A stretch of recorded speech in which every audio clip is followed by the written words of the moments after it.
આગળ વાત કરીએ સુરતના ભેસ્તાન વિસ્તારમાં આવેલી સિદ્ધાર્થનગરની સરકારી શાળાનો એક વિડિયો વાયરલ થયો છે, જેમાં વર્ગખંડની અંદર કેટલાક શખ્સો દારૂની મહેફિલ માણતા નજરે પડ્યા। સ્થળ તપાસ કરતા નિરીક્ષકને મોકલતા એવું ધ્યાનમાં આવ્યું કે આ વિડીયો લગભગ 15-20 દિવસ પહેલાંનો છે।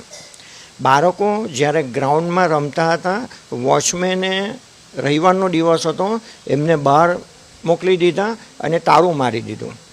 આ વેરભાવ રાખીને બાળકોએ આ લોકો જ્યારે બેઠા હશે ત્યારે એ વિડીયો ઉતાર્યો હતો અને ત્યારબાદ બાળકો દ્વારા એમને બ્લેકમેલિંગ કરવામાં આવ્યા હતા કે આ અમે વિડીયો વાયરલ કરી દઈશું અને ત્યારે વોચમેને માફી પણ માંગી હતી અને પછી આ વિષય પૂરો થયો હતો।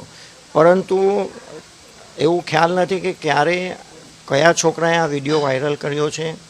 આના અનુસંધાને નગર પ્રાથમિક શિક્ષણ સમિતિએ તુરંત જ એ વોચમેન જે અભિષેક યાદવ હતો એને ફરજ મોકૂફ કરવામાં આવ્યો, એમને ત્યાંથી હટાવી લેવામાં આવ્યા અને બીજા વોચમેનને ત્યાં મૂકવામાં આવ્યા છે।